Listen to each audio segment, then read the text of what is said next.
ఉషా బాగుంది కదా, చాలా బాగుంది అక్క. ఏటూరు నగరం వైల్డ్ లైఫ్ సాంక్చురీ ఇది కొత్తగా ఏర్పాటు చేసిన ఎంట్రన్స్ లా ఉంది. నార్మల్ గా అయితే అటువైపు మెయిన్ రోడ్డు మీద ఉంటుంది అనమాట. తాడ్వాయి రిజర్వ్ ఫారెస్ట్ లో ఉంటుంది. చాలా బాగుంటుంది. ఈ మధ్య ఏర్పాటు చేశారు. ఉషా ఎలా అనిపిస్తుంది? మా తోడు ఫస్ట్ టైం రావటం నాకు మంచిగా అనిపిస్తుంది, బాగుంది. అవును, మనం లాస్ట్ టైం వచ్చినప్పుడు ఈ ఎంట్రన్స్ గేట్ లేదు.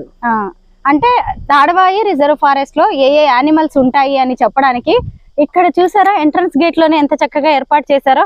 ఇదేంటి అడవి దున్నా? అవును, అడవి దున్నా, టైగర్, చింపాంజీ, దీన్ని జింక అంటారు.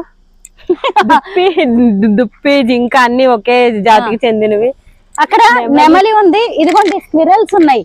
2 ఉడతల్ని మర్చిపోయా ఉషా. ఎలుగుబంటి, ఒక ఎలుగుబంటి అసలైంది. ఎందుకంటే ఇదిగోండి ఇప్పుడు మొత్తం కనిపిస్తుంది కదా, ఇదంతా కూడా తాడ్వాయి రిజర్వ్ ఫారెస్ట్.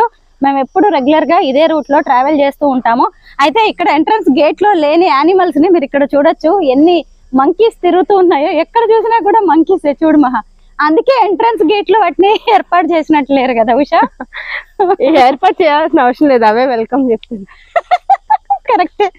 మా అత్తయ్య గారి రిటైర్మెంట్ ఇవాళ, అయితే ఇంటికి వెళ్ళిపోతున్నాం. రిటైర్మెంట్ అయిపోయిన తర్వాత ఇది కొత్తగా పెట్టారు, చాలా బాగుంది, ఫొటోస్ దిగుదామని నేను మా తోడి కోడలు ఉషా ఇద్దరం వచ్చేసి ఫొటోస్ దిగాం. అలాగే మా ఆంటీ కలీగ్స్ కూడా ఇక్కడ ఉన్నారనమాట, మా అత్తయ్య గారి కలీగ్స్. వాళ్ళు లోపలికి వెళ్ళి ఏంటి అని, ఇదంతా కొత్తగా ఏర్పాటు చేశారు కాంపౌండ్. చూడండి ఎంత బాగుందో.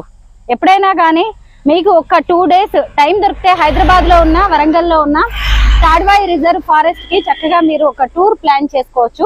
ఇక్కడ హట్స్ కూడా ఉన్నాయి లోపల. అసలు లోపలికి వెళ్తే ఇంకా బాగుంటుంది. అంతా మేము ఎంట్రన్స్ గేటే చూపిస్తూ ఉన్నాము.